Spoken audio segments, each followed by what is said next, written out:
നടി കൂടി നമുക്കൊപ്പം ചേരുന്നുണ്ട് തത്സമയം. Usha, very good morning Usha. ഓണമൊക്കെ എങ്ങനെയുണ്ടായിരുന്നു? Good morning. ഓണമൊക്കെ അടിച്ചു പൊളിച്ചു. പുതിയൊരു പടം കുറെ നാളിന് ശേഷം ഓണത്തിനൊരു ഞാൻ അഭിനയിച്ചൊരു സിനിമ റിലീസായിക്കൊണ്ട് നല്ല അഭിപ്രായമുണ്ട്. അപ്പൊ അതിന്റെ സന്തോഷം ഉഷ. സന്തോഷത്തോടൊപ്പം ചില വാർത്തകൾ കൂടി ഇപ്പോൾ കേൾക്കുന്നുണ്ട്. അതിൽ ഒരു വാർത്ത, ഈ AMMAയുടെ ഒരു എക്സിക്യൂട്ടീവ് യോഗം ചേരാൻ പോകുന്നു. ഉടൻ പുതിയ AMMA ജനറൽ ബോഡി കൂടണം, ഒരു പുതിയ എക്സിക്യൂട്ടീവ് കമ്മിറ്റി തീരുമാനിക്കണം. അതിനൊക്കെ വേണ്ടിയുള്ളൊരു യോഗമാണ്. മറ്റൊന്ന്, ഈ SIT അന്വേഷണം തുടങ്ങുകയാണ്. ഈ ഹേമ കമ്മിറ്റിയിൽ മൊഴികൾ കൊടുത്തിരിക്കുന്നവരിൽ പരാതിയിൽ ആരെങ്കിലും ഉറച്ചു നിൽക്കുന്നുണ്ടെങ്കിൽ SIT അന്വേഷണവുമായിട്ട് മുന്നോട്ട് പോകുമെന്നാണ്. ശരിക്കും ഉഷ എന്താണ് പറയുന്നത്? SITയുടെ അന്വേഷണം ഈ വിഷയത്തിൽ വേണമോ? ഈ മൊഴി നൽകിയവർ ആ പരാതിയിൽ ഉറച്ചു നിൽക്കണമോ? അതല്ല സിനിമാ മേഖലയിൽ മൊത്തത്തിലുള്ളൊരു പരിഷ്കരണം മാത്രമാണോ നമുക്ക് വേണ്ടത് ഉഷ? ഞാൻ തുടക്കം മുതൽ അരുൺ ഞാൻ പറഞ്ഞിരുന്നത്, നമ്മൾ പരാതി കൊടുക്കുകയാണെങ്കിൽ അതിനകത്ത് ആ പരാതി കൊടുക്കുന്നവർ ഉറച്ചു നിൽക്കണം, നിങ്ങൾ ധൈര്യപൂർവ്വം അത് പരാതിയുമായിട്ട് മുൻപോട്ട് പോകണം എന്ന് തന്നെയാണ് പറഞ്ഞത്. അത് തന്നെയാണ് എനിക്ക് ഇവിടെ ഇപ്പോഴും പറയാനുള്ളത്. പരാതി കൊടുത്ത് മൊഴി കൊടുത്തിട്ടുള്ളവർ എന്തിനു പേടിക്കണം? ഇപ്പോ 32 വർഷം മുമ്പ് ഞാൻ പറഞ്ഞ ഒരു ബൈറ്റ് പുറത്തു വന്നിട്ടുണ്ടായിരുന്നു. അതിനുശേഷം ഞാൻ നമ്മുടെ ഈ കോലാഹലങ്ങൾക്കിടയിൽ ഞാൻ പറഞ്ഞ അതേ നിലപാടിൽ തന്നെയാണ് ഞാൻ സംസാരിച്ചത്. എനിക്ക് ഒരുപാട് അവസരങ്ങൾ നഷ്ടപ്പെട്ടിട്ടുണ്ട്. പക്ഷെ എന്റെ നിലപാട് മാറല്ല. നമ്മൾ ഇതുപോലെ തന്നെ മരണം വരെയാണെങ്കിലും നമുക്ക് പറയാനുള്ള കാര്യം, ന്യായമായ കാര്യങ്ങൾ നമ്മൾ പറഞ്ഞുകൊണ്ടേയിരിക്കും. നമുക്ക് വേണ്ടത് എന്താണ്? തൊഴിലെടുത്ത് നമുക്ക് സുരക്ഷ ഉണ്ടാവണം, നമുക്ക് എന്താ പറയാ അവസരങ്ങൾ, തൊഴിൽ നിഷേധിക്കാതെ നമുക്ക് ജോലി ചെയ്യാൻ സാധിക്കണം, സ്ത്രീകൾക്കായാലും പുരുഷന്മാർക്കായാലും. ഇതൊക്കെ നമ്മൾ അന്ന് തൊട്ട് സംസാരിക്കുന്ന കാര്യമാണ്. ഇപ്പോഴും അത് തന്നെയാണ് സംസാരിക്കുന്നത്, ഇനിയും അത് തന്നെ സംസാരിക്കുള്ളൂ. പിന്നെ ആ കുട്ടികൾ എന്തിനാണ് ഭയക്കുന്നത്? അവരുടെ പേരൊന്നും പുറത്തു വരുന്നില്ലല്ലോ. പിന്നെ എന്തിനാണ് ഭയക്കുന്നത്? അവര് പരാതി കംപ്ലൈന്റുമായിട്ട് മുമ്പോട്ട് പോകണം.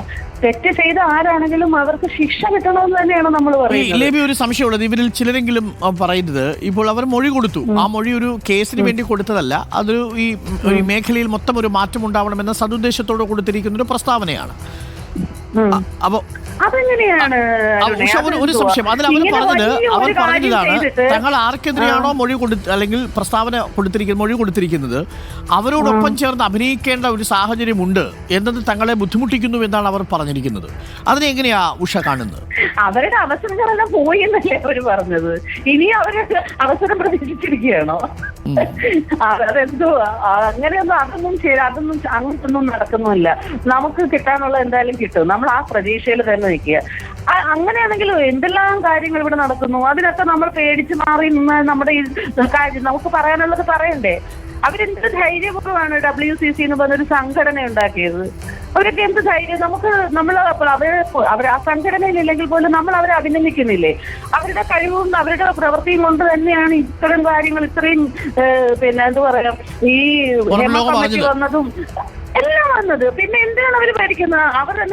അവർക്ക് കുറെ സിനിമകൾ നഷ്ടപ്പെട്ടാലും എപ്പോഴായാലും നമുക്ക് അർഹിക്കുന്നത് ദൈവം നമുക്ക് കൊണ്ട് തരും. ആ വിശ്വാസത്തില് നമ്മൾ ആർക്ക് വേണ്ടിയിട്ടാണ് അവരും സംസാരിച്ചത്, നമ്മളെല്ലാം സംസാരിക്കുന്നത് മറ്റുള്ളവർക്ക് വേണ്ടിയാ. ഇനി വരുന്ന തലമുറയിലെ പെൺകുട്ടികളെങ്കിൽ ഇവിടെ സമാധാനമായിട്ട് നന്നായി ജോലി ചെയ്ത് ജീവിക്കണ്ടേ? അതിനൊരു സാഹചര്യം ഉണ്ടാക്കണം. ചിലപ്പോൾ നമുക്ക് പല നഷ്ടങ്ങളുണ്ടാവും. അതൊക്കെ സഹിക്കാൻ തയ്യാറായിട്ട് വേണം നമ്മൾ മുമ്പോട്ട് പോകാൻ. എത്രയോ വർഷം കഴിഞ്ഞിട്ടാണ് ഞാനിപ്പോ കുറച്ച് 2-3 സിനിമയിൽ അഭിനയിക്കുന്നത്. നമ്മൾ ഇത്തരം കാര്യങ്ങൾ തുറന്നു പറഞ്ഞതുകൊണ്ടാണ് നമുക്ക് അവസരങ്ങളൊക്കെ നഷ്ടപ്പെട്ടത്. നമ്മൾ ആരുടെ ഒരു പരാതിയുമായിട്ട് ചെന്നിട്ടില്ല. പറയാനുള്ളത് നമ്മൾ എപ്പോഴും പറയും. ഇപ്പോഴും നമ്മൾ അതേ നിലപാടിൽ തന്നെ നിൽക്കുന്നു. നമുക്കുള്ളത് വരും. ആ ഒരു കോൺഫിഡൻസ് നമുക്കുണ്ടാവണം. ഈ മൊഴിയിൽ പറയുന്നത് പരാതിയിലും ഉറച്ചു നിന്നാൽ മലയാള സിനിമയിലെ പല താരരാജാക്കന്മാരും ജയിലിൽ പോവേണ്ടി വരും അല്ലേ? അല്ല, അങ്ങനെ ഉണ്ടെങ്കിൽ അതെനിക്കറിയില്ല. അങ്ങനെ ഉണ്ടെങ്കിൽ പോകട്ടെ. തെറ്റ് ചെയ്തവരാരായാലും ഉപ്പ് നിന്നാൽ വെള്ളം കുടിക്കട്ടെ. തെറ്റ് ചെയ്തിട്ടുണ്ടെങ്കിൽ ശിക്ഷ അനുഭവിക്കട്ടെ. ആരായാലും നമ്മൾ അത് അങ്ങനെ പേടിക്കണ്ട. അവര് ജയിലിൽ പോകും, ഇവര് ജയിലിൽ പോകും. എന്നാ പിന്നെ പറയാൻ പോകരുതായിരുന്നു. അതെ. Thank you Usha. Thank you. Usha ആണ് നമുക്കൊപ്പം ചേർന്നത്. പ്രേക്ഷകർക്ക് അറിയാവുന്നതുപോലെ ഉഷ നേരത്തെ പറഞ്ഞ അതേ നിലപാടിൽ തന്നെയാണ് ഇപ്പോഴും ഉറച്ചു നിൽക്കുന്നത്. ഏതെങ്കിലും തരത്തിൽ നിങ്ങൾ ആർക്കെങ്കിലും എതിരെ ഒരു മൊഴി പറഞ്ഞിട്ടുണ്ടെങ്കിൽ അതിൽ നിങ്ങൾ ഉറച്ചു നിൽക്കുക, അതൊരു പരാതിയുമായി മുന്നോട്ട് പോവുക എന്നുള്ളതാണ്. പക്ഷേ WCCയുടെ ആശങ്ക കുറച്ചുകൂടി വിശാലമാണ്. ഇത് ഏതെങ്കിലും തരത്തിലൊരു കേസിന് കൊടുത്തൊരു മൊഴിയല്ല എന്നതാണ്.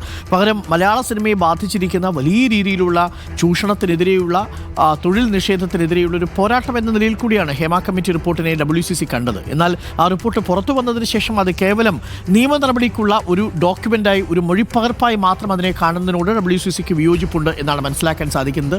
എന്നാലും ഈ വിഷയത്തിൽ SITയുടെ അന്വേഷണം അതിജീവിതകളുടെ സ്വകാര്യത നഷ്ടപ്പെടാത്ത വിധത്തിലാവണം എന്നും WCC ആഗ്രഹിക്കുന്നുണ്ട്. അപ്പോൾ പ്രിയപ്പെട്ട പ്രേക്ഷകർ